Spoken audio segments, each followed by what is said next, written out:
Grüß, willkommen in einem frequent video. Welcome to yet another exciting video, in this case part 5 of my Corps Commander training videos. In this case we'll be covering the movement phase and everything that occurs during this phase.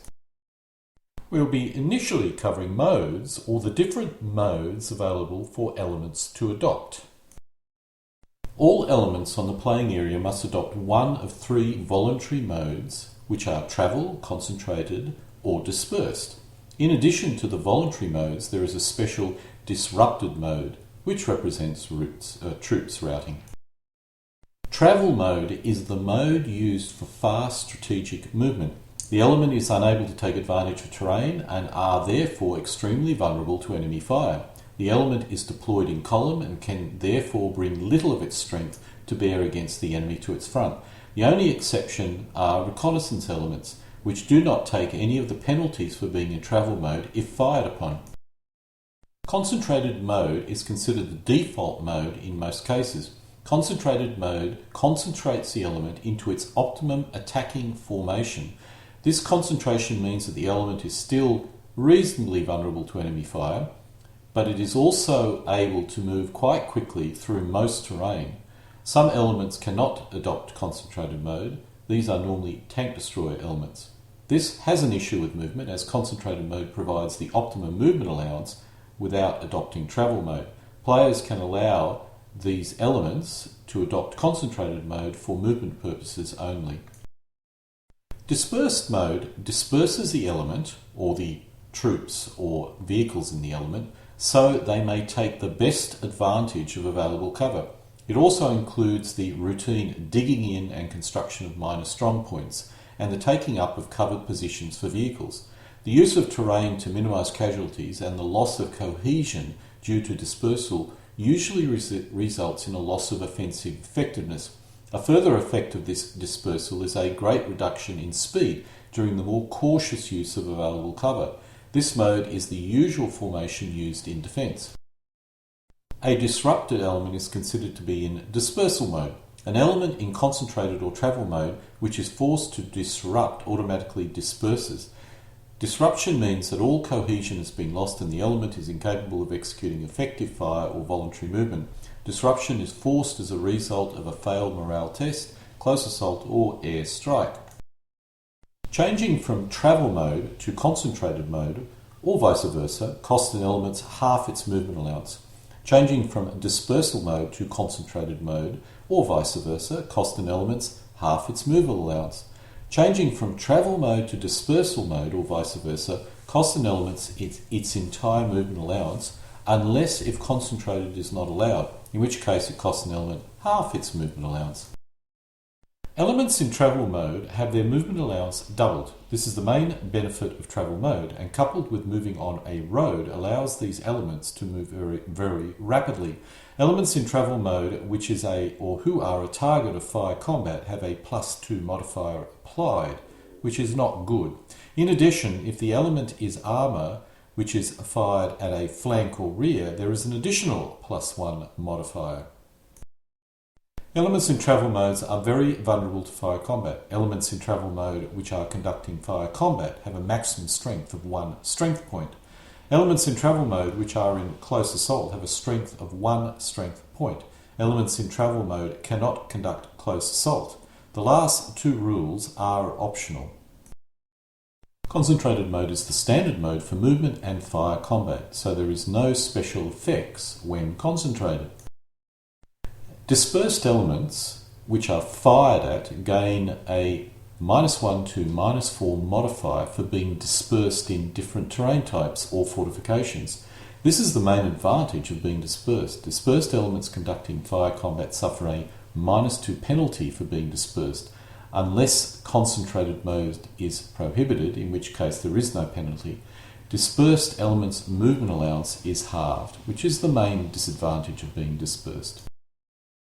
We will now cover movement and how to conduct movement, or to move individual elements in Corps Commander. All elements are given a mobility rating or value, which is used to determine their movement allowance.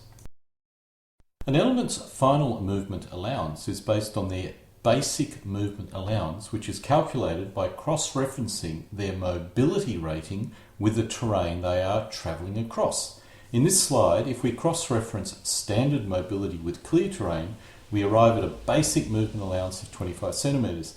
All elements are for elements in concentrated mode unless it's in rounded brackets, in which case concentrated mode is prohibited and the values are for dispersed mode. In this slide, if we cross-reference standard mobility with forest, we arrive at a basic movement allowance of 5 centimetres. The element is in dispersed mode in this case. Some mobility types and terrain combinations are prohibited. Thus, an element with truck mobility cannot move through forest in any mode. The mode an element is adopting will affect its final movement allowance. If an element is in travel mode, its basic movement allowance is doubled, and if in dispersed mode, it's halved. The only exception is if elements are in step or plains, in which case the basic movement allowance is 2/3 of the value shown in the basic movement allowance table if dispersed. If an element is in desert, dispersed mode has no effect on its basic movement allowance. Some activities cause an element to expend a percentage of its movement allowance with no actual movement occurring.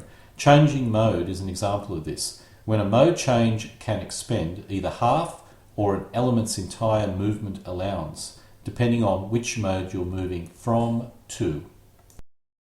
As with a mode change, limbering or mounting can expend a percentage of an element's basic movement allowance. Unlimbering or dismounting can be conducted at no cost. There are a number of special movement effects as well. A self-propelled artillery element conducting a shoot and scoot, which is a combined fire and movement, expends 3/4 of its basic movement allowance doing so. This leaves it with 1/4 of its basic movement allowance to actually move. Crossing an engineer-built bridge, linear obstacle, or a large stream expends half an element's movement allowance doing so. An element which is conducting a close assault must expend half its movement allowance in doing so, as does any element conducting close support. If an element is in travel mode, it cannot cross a stream. If an element is in concentrated or travel mode, it cannot enter or move through forest, jungle, broken or marsh. If an element is in dispersed mode, it cannot take advantage of roads or tracks. Engineers may ferry elements across rivers, and some vehicles have amphibious capabilities.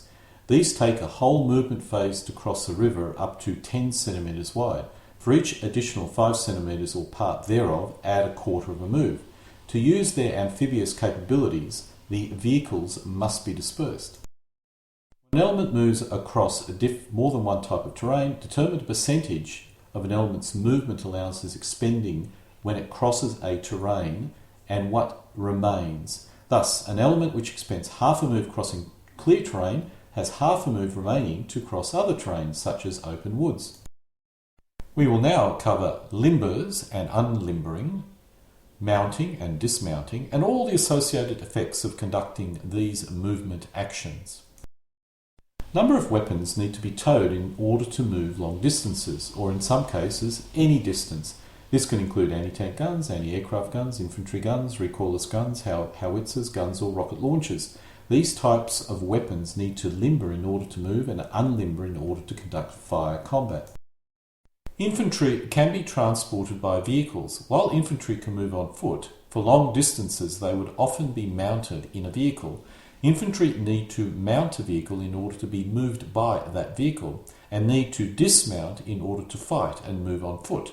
There are a number of different vehicles which can transport infantry. A lorry can transport infantry, but infantry cannot fight from a lorry or in and around a lorry. A lorry is large, difficult to dismount and mount from, and as a result is a large target for the enemy. As a result, it's used to move infantry close to the combat area where they dismount in order to fight. A combat transport is a vehicle which allows infantry to fight from, in and around it. The vehicle is smaller, easier to dismount or mount from, and may be armed. In some cases, the combat transport could be armoured, although some armoured combat transports, such as mechanised infantry combat vehicles, restrict the ability of infantry to fight while mounted. Finally, infantry can be transported on top of vehicles such as tanks. The infantry are very vulnerable to enemy fire, but gain the movement benefit of being on the vehicle. Infantry mounted in a lorry cannot fight while mounted. The lorry's observation and combat capability is used. As a lorry is large and would be unarmed, this would make it a vulnerable target. When infantry dismount from a lorry, the lorry is removed and replaced with the infantry element.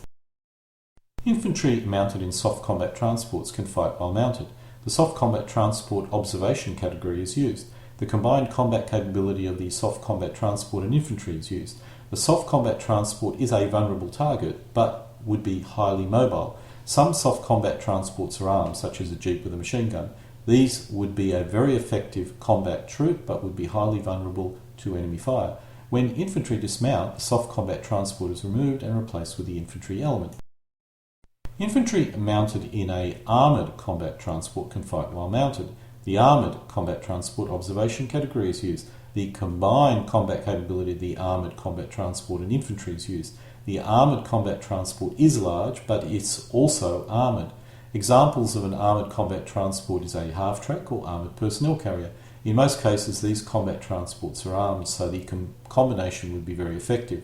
When infantry dismount, the armoured combat transport is removed and replaced with the infantry element.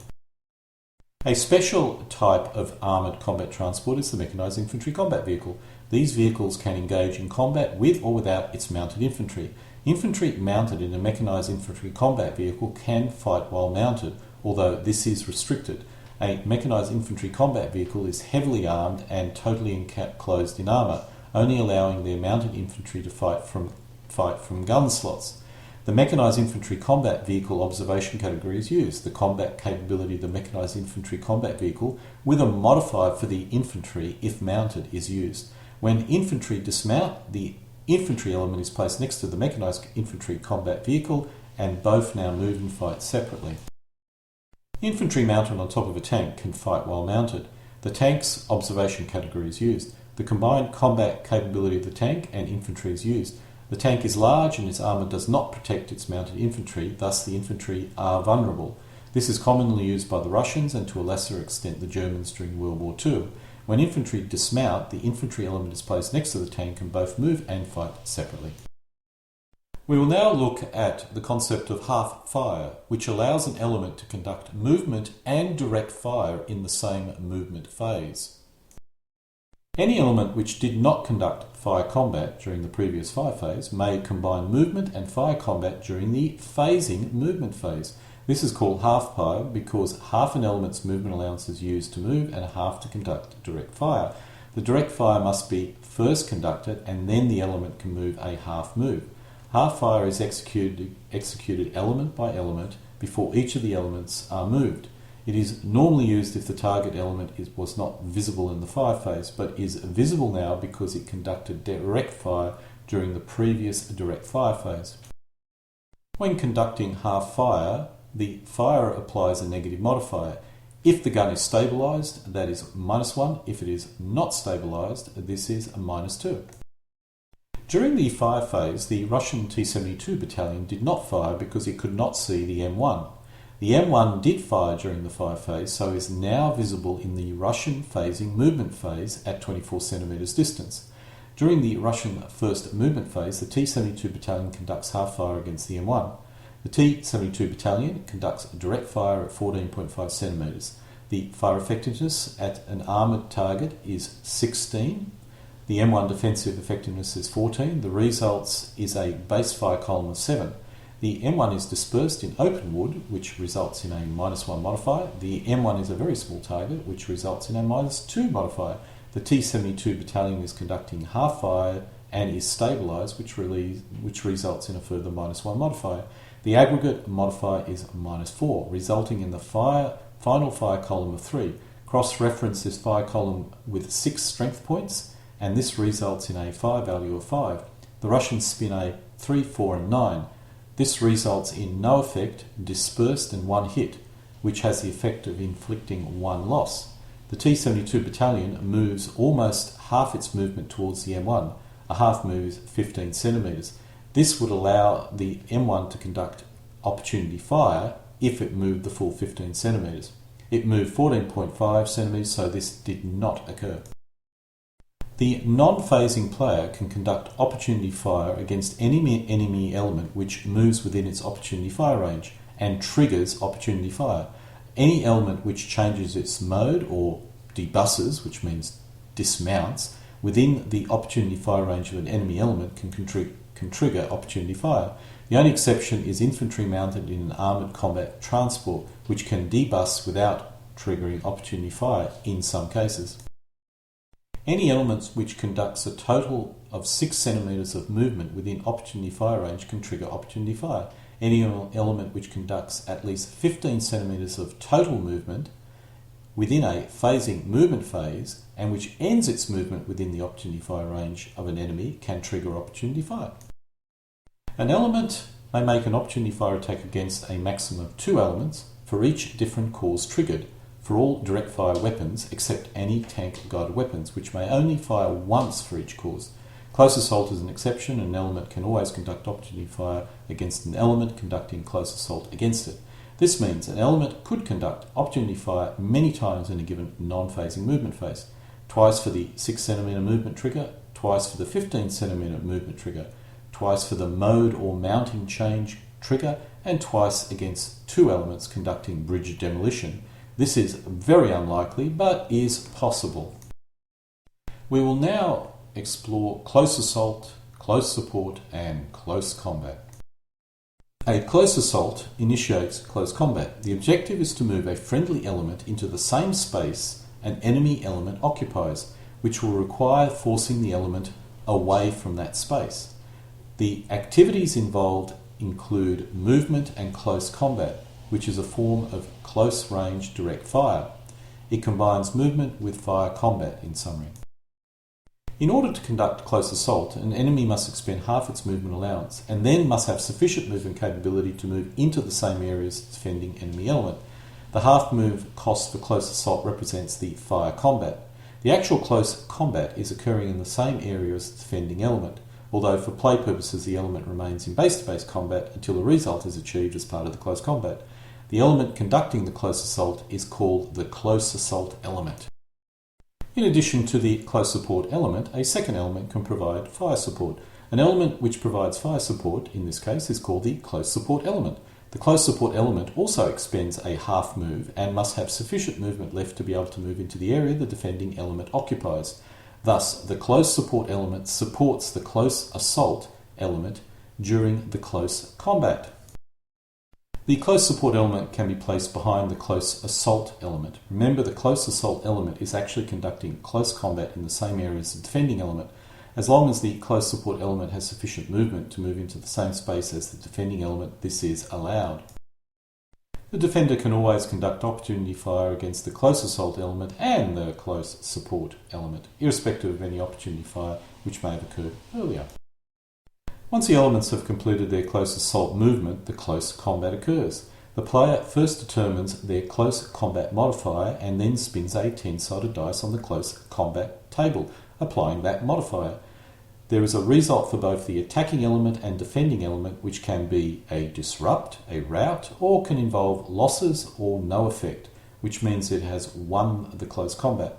It is possible for both elements to be disrupted. For the attacker, the result only applies to the close assault element.